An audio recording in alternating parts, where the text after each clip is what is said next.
Yeah, I think about that pretty often. Where would I be without Jesus? Especially I'm like looking at my family, I'm looking at my kids, even with all the stuff that's going on with music right now, everything that's going on in my life is because I chose Jesus, And so it's the same. It's like, I don't even know what I'd be doing right now. It could be a totally different timeline, a whole different reality, But I don't think it would be a good one. I think I'd be I can't imagine, because I learned so much with Jesus about compassion, love, patience, and I'm not perfect at it, but it's like I didn't even have a language for this. Even back then when we were going to the Rock Church, it was just like, okay, I was just understanding that God is real, and learning some history.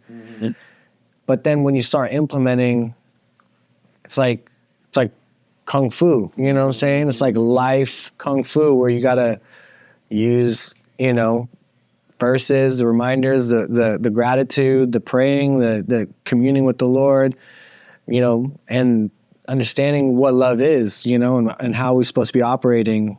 If we have an example and he showed us a way, then there's obviously a way to do it. And, it's like, so without Jesus, I'd be a mess, bro. I think that's what it would be. Still trying to figure it out. Hot mess, bro. Like, honestly. So I got into the military after high school, just a couple years after I left you guys, and then I was in. And then, and it was crazy because I was gonna go special forces, and then I was geared up. I was like motivated, trying to go, full out, And I was training with them. I passed the test. I was in boot camp training with the SEALs, meeting with them, doing everything. I was ready to go. And then I had this moment where God came to me in my sleep. Hey. You know what I'm talking about? Yeah. Yes, I do. I'm asleep. I'm laying at attention, and all of a sudden it was like boom, and my life flashed before my eyes, from cheerleading days to meeting Joe to everything, the whole Future Shock, Coach Shock, everything, musical theater, and there was this light. That's what he was showing me. It was like this light, and there was this overwhelming feeling of like, you continue to keep doing this, going and doing what you're not made for, like you were saying,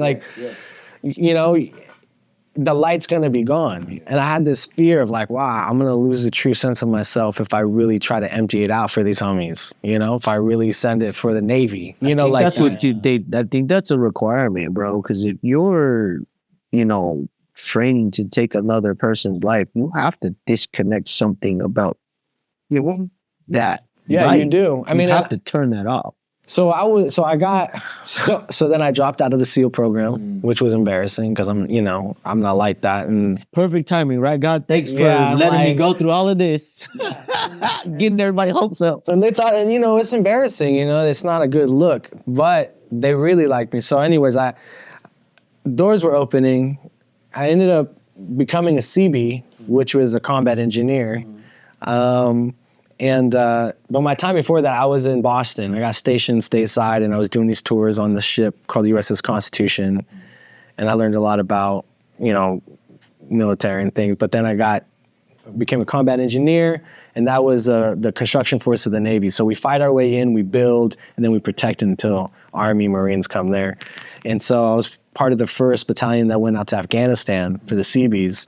And that kind of messed me up for a little bit because I was, again, like you said, they train you how to cook these homies, bro. That's what they do. And you have to learn it's called action before reaction. So you were just like disengaged, bro, I guess, with just human reality. And I think for someone like me, I've always really loved people, and try to connect with people. And so now I'm in a war environment, I'm putting a gun up to a homie's head, searching his vehicle, and it's a different feeling when you I'm about to shoot this homie, And so coming back, I was really messed up, and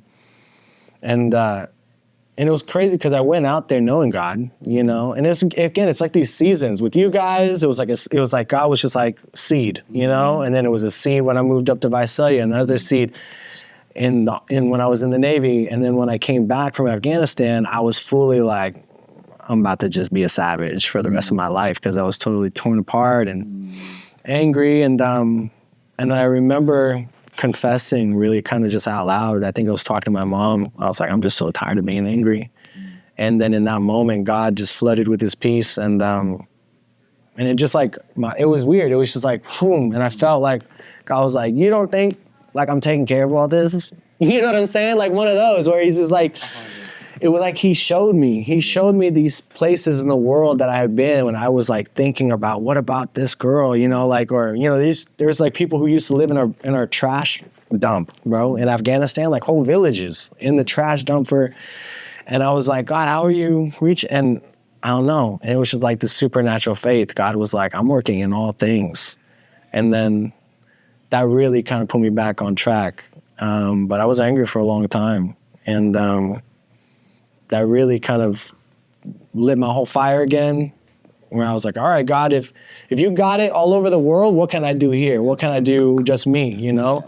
And so I picked up my guitar, and that's when I started writing music. So, you know. That's crazy. So you've been singing this whole time? Yeah, man, trying to. I mean, I'm talking about like even when you were dancing at the or cheerleading or whatever, you've always like musical or singing? Or? Yeah, my mom was a singer. Oh, okay. Yeah, my mom was musical, and then I sang a little bit here and there, but I never really took it. You know, I never thought of it like I'm gonna monetize this or like this is gonna be a job, or even I didn't even want to become like famous, you know, because again, I was from the clan of like we want to hide our faces. We wanted to be about the artwork, you know, and so that's why I really loved when I started getting into worship, because we turn the lights low, and it's just the voices and it's the presence of God. And it was this nameless and faceless revival that was happening in Southern California and SoCal. And it was like this movement, and just, you know, and so I've seen like these move of God. The same way I saw the move of hip hop. When you guys came through, it was like I saw the Holy Spirit moving in a whole different way. And I felt like, wow, this is it, because this was my mask. It was just worship, and I can just be present and let God flow. So 100%. I hear that, and I feel that.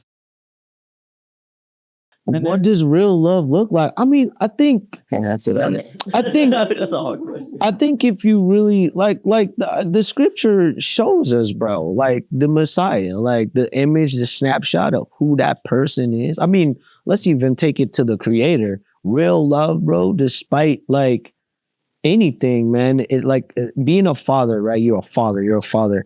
It's like your kids could mess up a lot, you know, but that ain't gonna change the fact that you care for them or you would die for them. You know what I mean? Like that's that snapshot. If you're looking for what real love is, I would say look to the Creator, because, you know, why are we here? Why are we doing any of this stuff, bro? Like, why are we breathing? Why is there fish? Why is there bugs and all of this stuff, right? There's a purpose for all of it.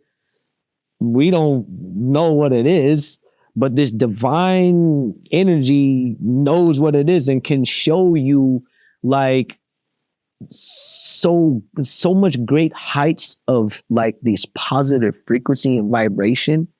Like you were saying, you could just be standing in line and then the peace of the Creator just come right on you, right? And it's just like, where did that come from?